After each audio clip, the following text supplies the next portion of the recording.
All right, what's going on, everyone? We are live here for the second episode in the series, The Science of Comping, how to value a property in just 15 minutes or less. So I'm super excited to be here with you guys.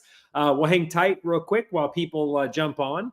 But the purpose of this series is really to help you guys understand better how to value properties. There's a lot of questions that I find that people have around how do you come up with the value of a property in its best possible condition. Some people call it the after repaired value, or ARV, right? And so today, what we're going to be doing is kicking off the second episode in the series, The Science of Comping. And again, we're going to show you how to value these properties in just 15 minutes or less. Now, one of the tools that we use to do this is what's called PropStream. PropStream has been amazing. So if you all would like to get PropStream and follow along with us, I would highly recommend for you to do that. PropStream is amazing, and you can do that by going right here, right now, and getting PropStream, because that's what we're going to be using as we go along today to value these properties. So what I can do is I can go ahead and start valuing some properties here, walking you through what I'm seeing, and showing you how to do it on some example properties. But where I find that you guys can get the most value out of this today is if you submit some properties that you're looking to value right now, so you can get an offer out to these sellers and get deals under contract. That's what we're looking for, right? So if you have anything, go ahead and drop it in the comments. And in the meantime, if you're watching this, I'd love to see where you're watching from. So go ahead and drop it in the comments where you're watching from.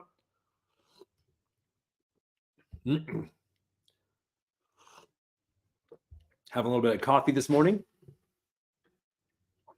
All right, so let's see, 1801 Amaro Avenue in Deltona, Florida. Perfect. And go ahead and accept the StreamYard terms and conditions so I can see what your name is, because otherwise it comes through on StreamYard here as Facebook user. I have a pretty good idea that I know who this is, but just to be sure. All right, so here's what we're going to do. Let me PropStream, and I'm gonna grab this address. Whoops, I'm gonna grab this address, 1801, and I'll share my screen in 1 second. 1801 Amaro Drive, and this is going to be in Deltona, Florida. Deltona, Florida, Amaro Drive. Let me put that in 1 second. Let me just go and share the screen here in PropStream. Give me 1 second. Share screen, and boom. We're going to share a PropStream. Boom. Okay, 1801 Amaro Drive. Amaro Drive. It's not coming up here. You sure that's the address? 1801. Oh, Amaro Avenue. There we go. My bad. Amaro Avenue. And that's coming up in Deltona, Florida. Perfect. All right, great. So Deltona, this is in Florida. I love Florida. Florida is an excellent real estate market to be in. So what we're going to do is we're going to go and open this property here. So I'm going to click details. So I'm already logged into PropStream, by the way. So this is PropStream if you haven't seen it yet. So once you put the property in here, the cool thing about PropStream is it gives you all this info about the property. It tells you what the estimated value is here. This can be on the money in certain areas. One of the areas that I found this is pretty close to being on the money, if not on the money, is in the Houston market in Texas. So I found this to be very accurate in Texas, which is really awesome. And but if you're not sure if this is accurate, and I would only use this as a guide more than anything, I would not use this as a matter of fact. What you're going to want to do is you're going to want to run comps on the property or find comparable sales that are similar to your property, so you can find the value of your property in its best possible condition. So another thing I like about PropStream here is it pulls in all the information from the local property appraiser website. It tells you all the specifics about the house: a 4-bedroom, 2-bath, 2,300 square feet, built in 2004. So this is all very helpful, and it prevents you from having to hop to a bunch of different places, right? So let's go ahead and go to comparables and nearby listings. Now, one of the things I want to do to kick it off here is I want to start off by looking at MLS comps first. And the reason I want to do this is because when a property is listed on the multiple listing service, that's what MLS stands for, it's listed with a realtor. And realtors know how to value properties. And so whenever a property sells through a realtor, it's going to sell for the top price in most circumstances. Not in all, but in most circumstances, it's going to sell for the top price. Okay. And chances are this is also going to be a type of property someone's going to buy to move into, right? So I want to make sure I'm looking at these here first. The reason I don't do public record sales right off the bat is because public record sales just means the seller who sold the property, they sold it without a realtor. Okay. And so sellers are not the best in valuing properties. And so that being said, I don't really like to use public record sales unless I don't have enough MLS sales, right? So I start off with MLS sales, and I'm going to look at specific criteria here. I want to start with distance, okay? So I always start within a quarter mile because the closer you can get to the property, the closer you're going to get to the actual value, all right? Then I come over here, I select the type of property, always going to be residential, okay? Then what I do is I come over here and I select the year built. So I always want to go 10 years up and down on the year built. So we're going to go 1994 to 2014. Okay. So 10 years less than 2004 is 1994. 10 years greater than 2004 is 2014. All right. So now you can see here, I only have one sold property here. So chances are this could be potentially a good comp, but since I see an estimated value of 445 and this one sold for 303, something tells me this one's probably not fully renovated. So let me pop this one over here into Google. I'm going to look for the listing on realtor.com or Zillow, and I'm just going to see what the pictures were like to see if this one was fully renovated. Okay. Typically what you want to look for with fully renovated properties is like granite countertops. This property is really clean, has nice flooring. You can see the carpet over here is outdated. It's red. That's not really in anymore. So it looks nice, but I'm not sold on the fact that this is a quote unquote fully renovated property and it's selling for the top dollar, right? So what I want to do is I want to take a look here, and I'm going to go to a half mile. All right, there we go. So now we have several sales here within a half mile. Now, the one thing you have to be careful about looking at properties within a half mile is sometimes you're going to have properties that are across a major boundary line. What is a major boundary line? Like an interstate, a state road, highway, something like that, right? You don't want to compare property side of that because you're going to get apples and oranges more often than not. Sometimes properties sell for way more money on one side of the highway and way less money on the other side. So you want to make sure you're comparing properties that are close. Now, this first one here is 303. This one is right next to our property, so I really like that. But I want to see a fully renovated property, what it's selling for. But as you can kind of see over here, the pricing is fairly consistent: 303, 307. This one's 337, number 3 here. So let's see where that one is. So that's over here. All right. So not so way. Okay. So 337. So let's see, why this one sold for more. This one's 2,057 square feet, really similar. So there has to be a reason this one sold for more. Okay. So let's pop this one over here and just take a look at it and see what it is.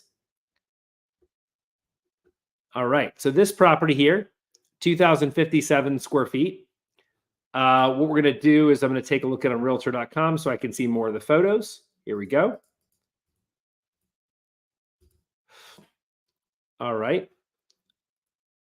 This one looks very similar to the other one, but backsplash here, granite countertops. Okay. All right. So this one to me looks more of like a renovated property. Okay. You can tell just by looking at the bathrooms, granite countertops on the vanity there. I believe that's granite. Could be stone or concrete. But anyway, this is a renovated property right here. So what I really like about this one is, again, it's renovated. This one is number 3 over here, so not too far away from our property. Okay. Then let's take a look at this one here, this Chapel Road property. We're going to pump this one in. And I'm going to take a look at this one here just so I can see the pictures. Okay, there's only one picture there. So I'm going to go here. And if you have any questions as I'm going along here, go ahead and feel free to ask. Now, this one was a corner lot. Now, this one was definitely renovated. If you ever look at a house and you're like, dang, that's nice, then that's that's an indicator the property's been fully renovated. So this one's been renovated here. Okay. So I would definitely say this is a good one to use here. Number 4. So we have 3 and 4. Okay. So what it looks like is renovated properties in this area are selling for 338, around 339 is the average. Okay. Now, properties that are non-renovated, so clean, move-in ready, it looks like they're selling between 303 and 307. Okay. So we took a look at Dunlap over here, right? This one had upgraded vanities in the bathroom. But it did not have updated kitchen, or any other upgrades. Oh, actually, no, this one did. My fault. So this one did have that. Give me 1 second here. Dunlap. Okay, I was looking at the wrong one. I was actually talking about this Dunlap property right here, 1677 and Oak Grove. So Oak Grove here, as you can see, the one that I was meaning here. This one here has not been updated, as you can see. They put a pool in the background, kind of shoddily, right? Old, outdated red carpet, not updated kitchen. Okay. So as you can see, when you put a little bit more money in these properties and you do some upgrades, it fetches a difference in what you can get for it. So I'm just going to take a look at this one here and just see what the condition of this one was. I have a feeling it's going to be the same as the other one. Okay. So this one here, probably not updated based on the outside of the property from what I can see. All right. You can see it has like an older fence here. So yeah, see, this one's not updated at all. You can tell the carpet's kind of wrinkled there, older cabinets, older appliances. Yeah. Okay, cool. So here's what we've established in this area, that if you fully renovate the property, you know, it looks like it could sell for 337 to 339. So call it 340 if you want to call it that. So as you can see here, this is like way off, that being the case, right? So I'm not totally convinced yet. So what I want to do is I want to see, okay, never mind. We're within a year here, within a half mile. Yeah, that's all we have. So let me go ahead and take one more look over here at public records and see what public record sales are going for. 337, 339. So you can see that. Yeah, so I feel really good about that. I think this property is probably worth 339,000. You call it 340 if you want, when it's fully renovated. And I think these two comps here are really good ones to use. So we got Dunlap here, Drive 1644 Dunlap. That's looks great, right? And then we have this other one, East Chapel here. This one here, we looked at the kitchen and was like, wow, that's super nice. Now, interesting about this, something to keep in mind too, this property, I think it was this property is on a corner lot. Now, typically, a corner lot is very desirable. But what makes this not as desirable is it's a corner lot, but it's on a busy street. So if this was a corner lot in a neighborhood where it's kind of tucked away, this would add to the value. Okay. And I typically find that a corner lot adds about 10% in value. But being this is a corner lot, but next to a busy street, it doesn't really add much value in my experience. Okay. And then that other property that we looked at had a pool in the backyard, but it wasn't like an in-ground pool. It was one that is an above ground that they just kind of dug a hole and set there. So I'm not going to give too much value to that either. So yeah, so in this case, what I would say is this property, the only difference is this property has a pool. Okay.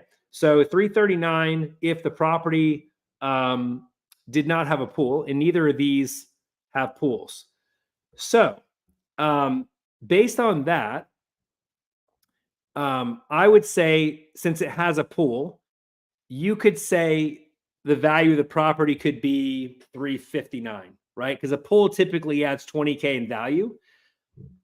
And I think that's a really solid number that you could look at for this. So 339, non-renovated or renovated without a pool. If you add a pool to it, you could call it 359, and that probably would be a good number to shoot for. So any questions so far? The subject property then scored larger, wouldn't the value add a little higher? It also has a pool. Okay. Yes. So one of the things, Lori, you want to keep in mind, and thanks for accepting the terms, right? One of the things you want to keep in mind is this comping strategy we're using today is a way that you can come up with a value of a property very quickly.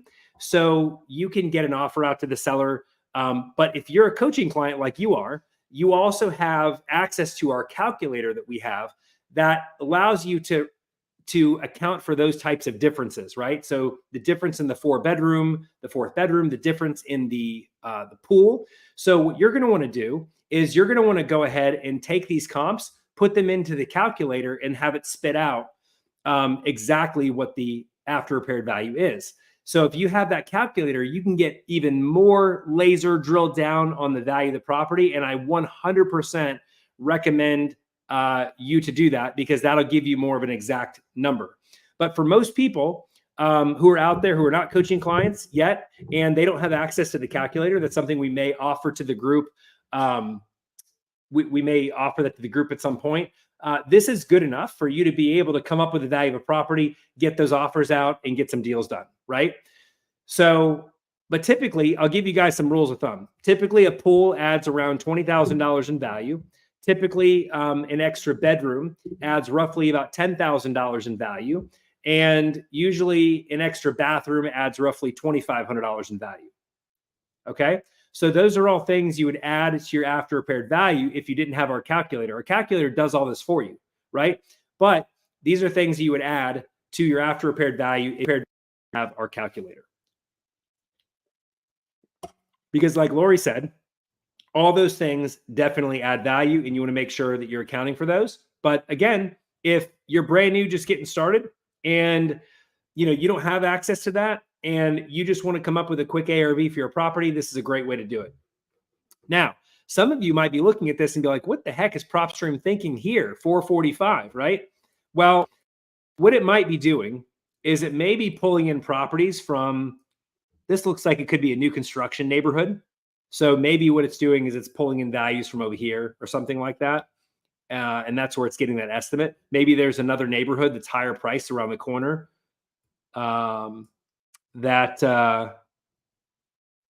Maybe there's more new construction houses and that's where it's getting those numbers from. It's hard to say, but sometimes there's certain markets that you'll be in where this is right on the money, and there's certain ones you'll be in where it's not. That was a great property, Lori. Thanks for sharing that.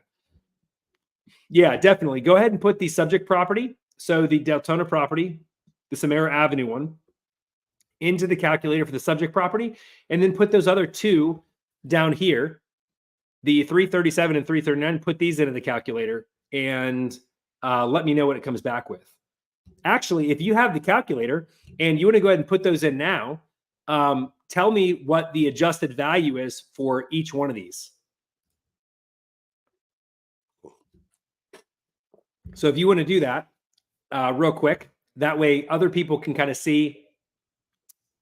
All right, so the East Chapel address. So we got 1819 East Chapel Drive in Deltona. And then we have 1644 Dunlap Drive. So East Chapel, 19 was a 3-bedroom, 2-bath. It was 2,020 square feet. And it did not have a pool. So 2,020 square feet. 3-bedroom, 2-bath, no pool. And then let me know when you're ready for the Dunlap property. Oh, okay. Yeah, hang on one second. Let me put this up on the screen just so you'll see. Hang on. Here is the, I'm going to go ahead and put this up on the screen. One second. Let me go ahead and do this. Hang on one second, guys. 1 minute. Folder. Okay, cool. Let me create a banner. Boom. All right. I think There we go. That's one of the comps. I had to figure it out.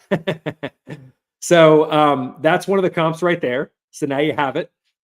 So again, that property is a 3-bedroom, 2-bath, 2,020 square foot, no pool. So if you want to put that in, missed the very beginning. If you're asking for properties to review, please consider 394. Yes, great. We'll do that here in just 1 second.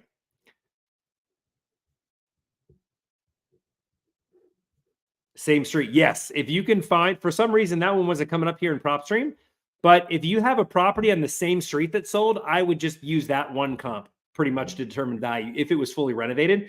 And the reason for that is because you're not going to find a better comparable property that's sold that could sell in its best possible condition than one on the same street. I always go for it. I always just say, okay, that's my value, right? And what I mean by that, if you don't have our calculator, one of the things you can do is you can basically take the sold price per square foot of that property. So take the price it sold for, divide it by the square foot, and then multiply it times the square footage of your property. And then that'll tell you a rough idea of what your property could sell for if it's a property that's on the same street. Okay. So just curious, Lori, real quick, before I move on to Peg's property, did you put that into the calculator? Maybe the one on the street and then these two? If not, that's okay. And we can always come back to it. But 339 is a really good estimate of value here. Okay. Amero, 204, Dunlap, East Chapel, 181.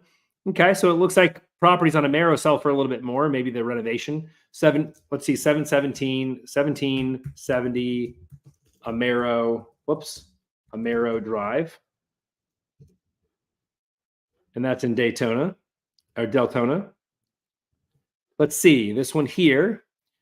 Make sure this is built in 2002. Is that within our range here? 1994, 2002. Yep, sure is. Okay, so this property built in 2002. Let's take a look and see real quick what the other pictures of this one look like.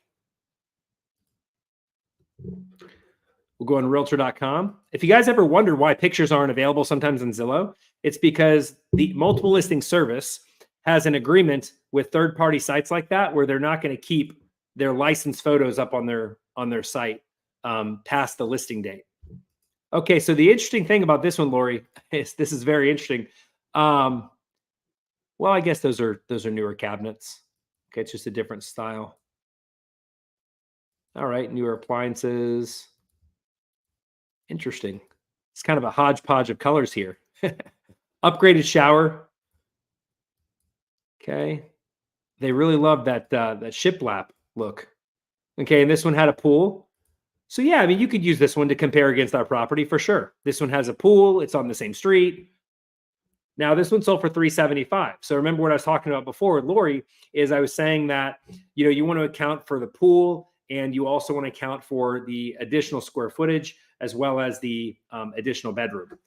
So that's where having a calculator like we have really helps. But again, if you don't have that, you can use PropStream here with this average here as just a general guide, and that should be good enough for you just to get started.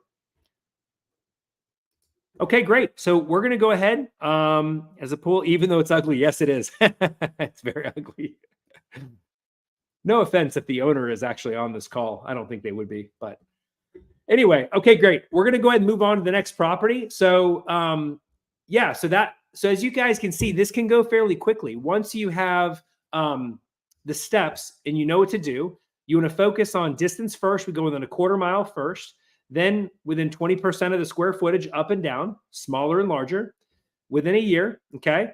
And then you want to go 10 years up and down on the year built. So as you can see, going in there and setting these things fairly quickly, you can see how you could come up with the number of what your property's value is within a relatively short period of time, right?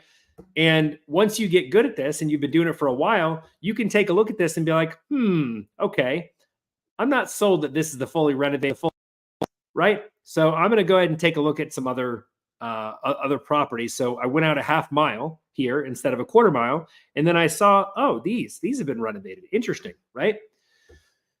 So that's what I would do there. So as you can see, you can get this done in less than 15 minutes in property. So the big thing, guys, is not to overanalyze. Don't get hung up on a property for too long, right? Because the main thing you want to focus on is massive, imperfect, and needed action. You want to focus on running numbers on properties quickly, getting your offers out, and moving on to the next property, right? In the beginning, it might take you a little bit longer than 15 minutes, but once you get this down, you can see how it can really move things along. All right, so let's move property here. So we're going to go on to Peg's property here. So Peg is in Texas. The complete newbie question here. Comping done live as we're speaking with the seller. Oh, that's a great question. So Brenda asked, is comping done live as we're speaking with the seller? So here's the thing.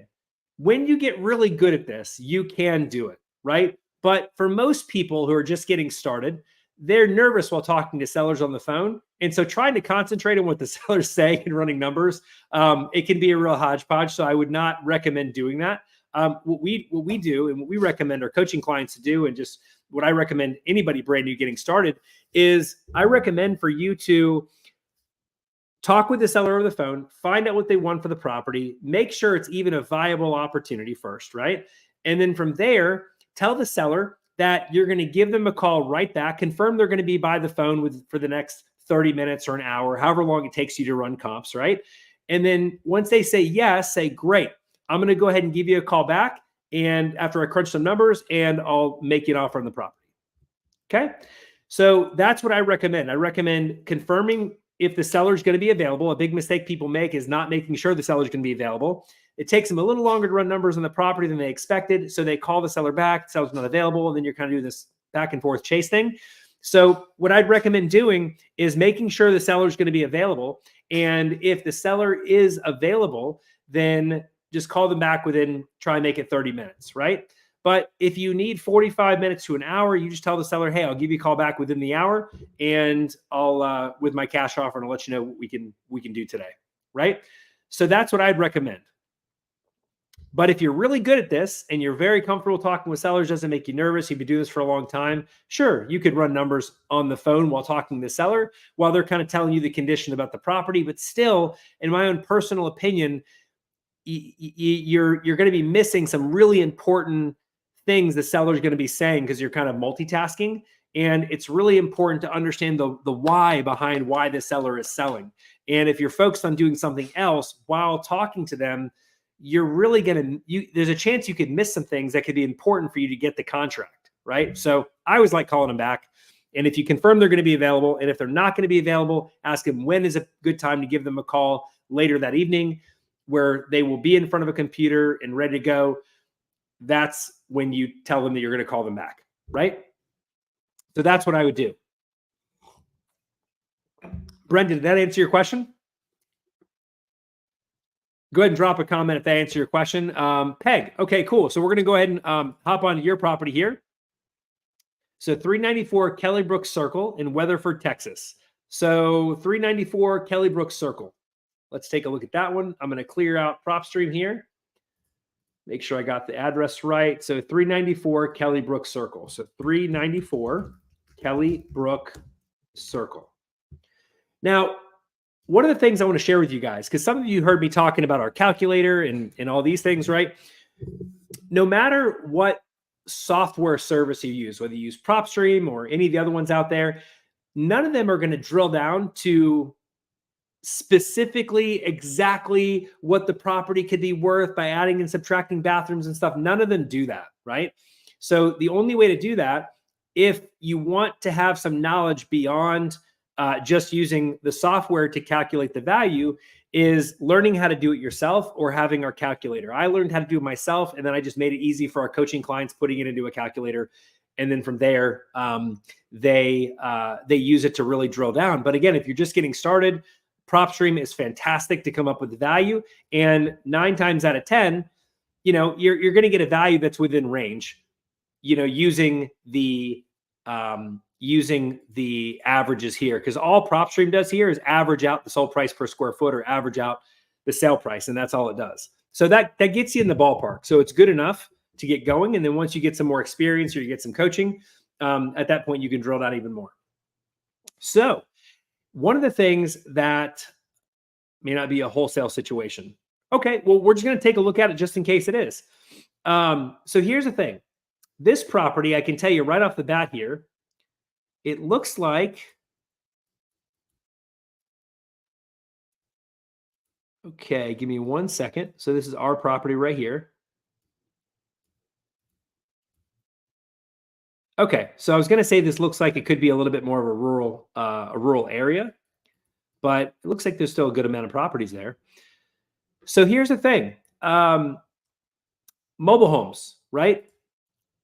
We don't typically like to focus on mobile homes just because there's not a huge demand for them. And in wholesale, our biggest thing is we want what our buyers want, right? So we're not like, okay, I want to target multifamily because I like multifamily, or I'm going to target mobile homes because I like mobile homes, right? It all comes down to what our buyers want. So if our buyers want it and we have a lot of demand for something, sure, well, we'll work with it. But that's the reason we love single family houses, because single family houses, everybody wants, right? So we do have some buyers for mobile homes, though. I know some guys that specifically just buy mobile homes and manufactured homes. So let's go ahead and value this and kind of go from there, because it seems like there's a good amount of comps in the area here. 1 second, guys. So let's take a look at this. So what we'll do is we're going to go up and down 10 years. So we're going to go 1990 to 2010.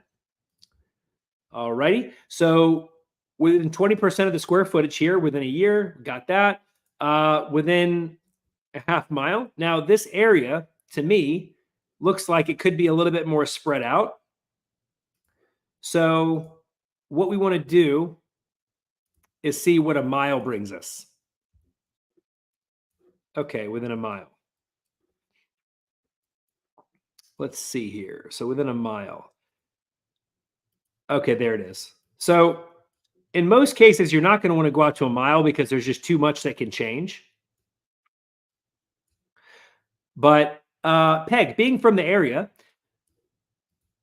does much change between here and here? Could this be like a much nicer area over here than over here? I'll go ahead and let you drop your local feedback on there.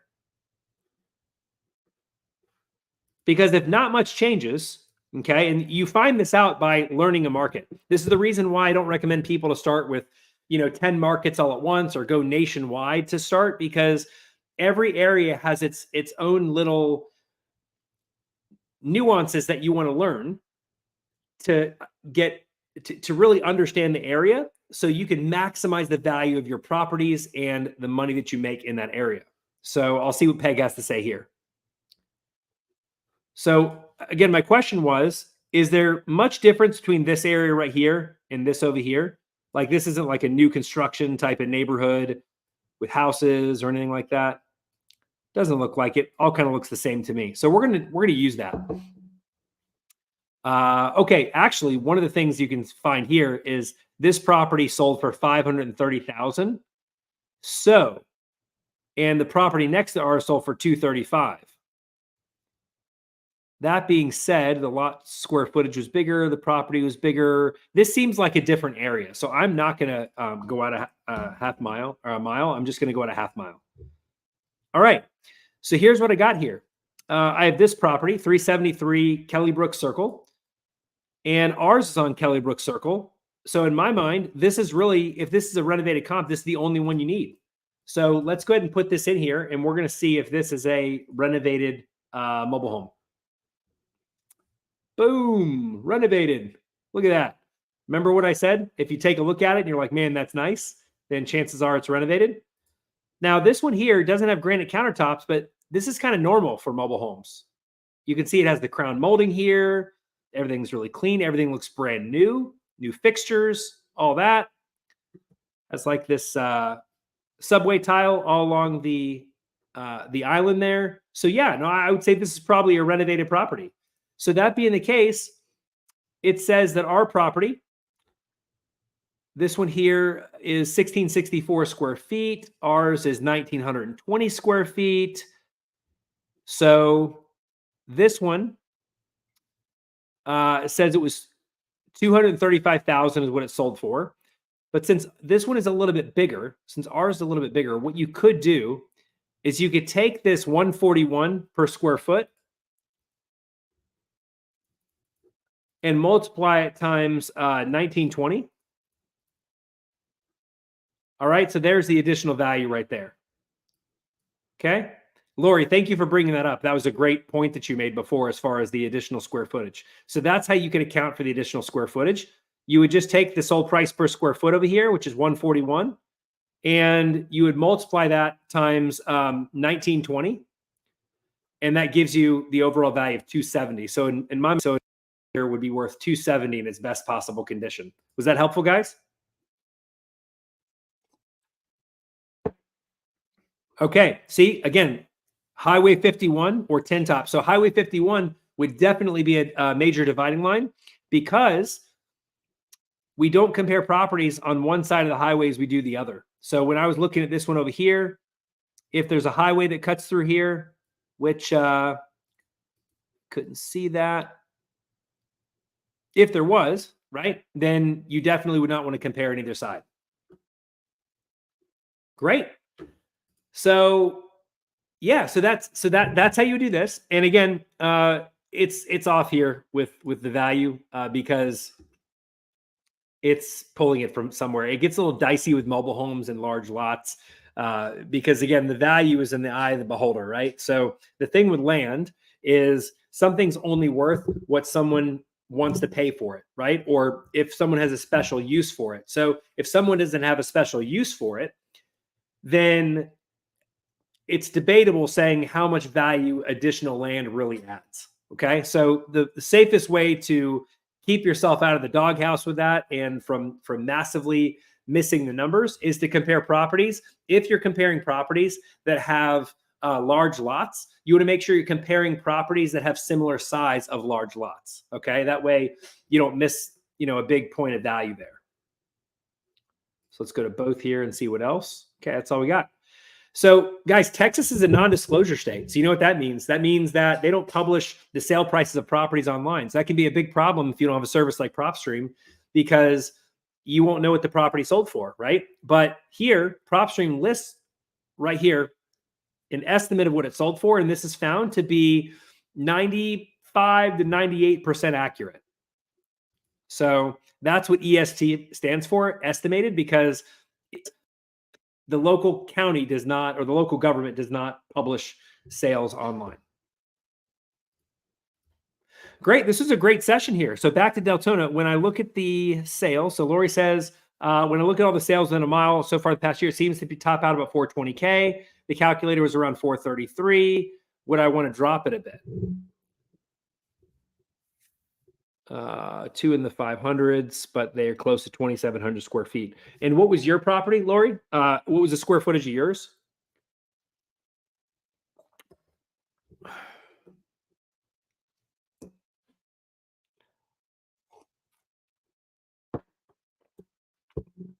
$2,300. Okay, so if you take times 1.20, that's 2,760. So that still would be in the range. So when I look at all the sales done a mile or so over the past year, it seems top out of 420. So I would be really, I'd be really hesitant to go out to a mile. And for your property, I'd more so be inclined to use the one that's on the same street. Hands down, that's what I would do. I'd use the one on the same street. The only time you want to go out a mile is if the area is more rural, right? Where there's larger lots. So if each house has like a half acre of land, or if houses are more so spread out, that's the only way, in my opinion, that I would go out a mile. Because when you go out to a mile, there's a lot of neighborhoods you're crossing, a lot of streets you're crossing, and it just gets to be a point where it gets to be a little dicey, right? So that's the reason why I wouldn't do that, because there's too much that can go on and too many differences that can take place within a mile. So I would stick to a half mile at the absolute max. And the only way I would go through a mile is if you live in a place like North Carolina, and it's more of a rural area. Georgia, it's a rural area. Places up north like that, I would stick to a half mile maximum, especially if you're in a major metro area. So this one here, sales in a mile for the past year. And the other thing is if you can find sales within 6 months, enough sales within 6 months, that's really what I recommend. I only go out to a mile. I only go out a year if I don't have enough sales, right?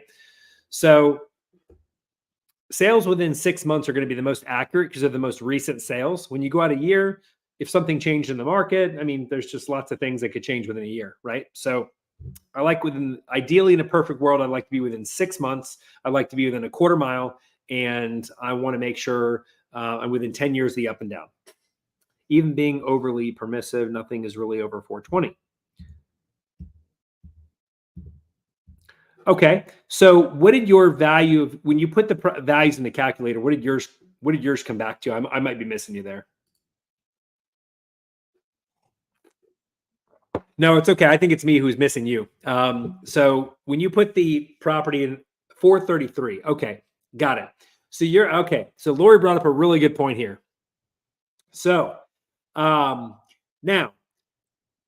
Lori brought up the point of saying, okay, if a property is if the highest prices of a property that you're seeing, so let's say you run comps on a property and you find that after you run comps, the property based on the square footage is coming back as a higher price than anything that's sold recently in the area. That is something you want to take into consideration because you may be pricing yourself out of the area. What do I mean by that? Well, if people in an area can only afford, maybe not so much in this case here, but let's say, for instance, the average house sells for $350,000 in an area, but your property is the biggest house in the area because the seller did some additions, right? They added some rooms and things like that. And maybe because the seller did that, you're getting a value of your property at 425. Well, that's something you're really going to have to consider because people may not be able to afford 425. So you're going to have to make an adjustment in value. And again, this is where we really get into the nitty gritty. So we're not going to dive into that here, but I'm just saying that at that point, you may want to take a look at those numbers again and be more conservative with your number. Now, if nothing's really over 420 and you put that in the calculator and that came to 433, that's not too far off because if people can afford 420, people can afford 433. So that's not too big of a deal, in my opinion, at that point. But again, the best one that I would use is the one on the street because that will give you the best estimate of value. No, it's okay. Everybody overanalyzes when they're first getting started. And I know, Laura, you've been doing this for a little while, but it's easy, even after you've been doing this for a little while, to get really wrapped up in the numbers, especially if you're the type of person who you're like, I just have to know exactly. But the reason why I'm going over PropStream and sharing these tools with you guys is when you're just getting started, you don't need to be crazy exact, right? You just need to have enough info to be able to put together an offer, make an offer to the seller and get going. After you've done some deals like Lori is, if you want to dig in a little bit more, you can, right? But still, one of the things that you want to do is you want to really prevent overanalyzing because at some point you're going to get frustrated and you're going to be like, I don't understand this at all. And you're going to throw your hands up and you're going to frustrate yourself. So I would just say go with your gut, right? I would say go with your gut. If you feel that the numbers are where they're at based on what the information you have in front of you, that's what you need to run. So just what I would do in those cases is I would just make a decision and move on. I wouldn't stay hung up on it. And the reason I say this, guys, is because I used to do this because I was like, I have to have the perfect comp and I have to make sure that, I'm squeezing all the juice out of this thing and I'm valuing my properties correctly. And what if I send my property out and it's the wrong value and, people laugh or what? I had all these crazy limiting beliefs in the beginning. But the truth is, guys, it really doesn't matter, right? And all you need to do is get good enough and just get going. That's it. Have good enough and just get going. So Great. So that pretty much brings our session to a close here. Great interaction today, guys. Thank you for bringing properties here. This is this is how people can get the most value out of these sessions, guys. You're actually bringing real properties you're working with. You're bringing them to the call, and at the end of the day, you are finding out what the value is, so you can take that info, make an offer, and get some deals. So before we head out today, I'm just going to see if there's any other questions you guys have. And if you don't, we're going to go ahead and bring this to a close, and we'll see you guys in the next episode. Any other questions? All right. So glad I caught the live. Great set. Awesome. Thanks, Brenda. Appreciate it. Great having you on. Brenda is new to our coaching community. So she recently came on board as a coaching client. Super excited working with her. And guys, here's the thing. Appreciate you, Chris. Peg says that. Thank you, Peg. If you're listening to this live session here today and you've gotten value out of this and you're like, man, I've been dabbling in wholesaling or dabbling in virtual wholesaling, and I'm ready to take this to the next step, right? And you want that hands-on coaching so you can make sure that you're doing the right things and have confidence to take action and feel confident again about the offers you're making and everything like that, and make money as quickly as possible. What I'd recommend doing, guys, is go ahead and apply for coaching. I'm going to place a link in the comments and in the description of this episode. And if you go to the link and apply, fill out the application. If we like what you have to say, we'll consider bringing you on as a client. And I'll look forward to working with you here in the near future. So go ahead and apply for coaching. If you're ready to take this to the next step, you're tired of spinning your wheels and you're ready to start doing deals, let's get it. And I'll look forward to working with you here soon. Have a great day, guys.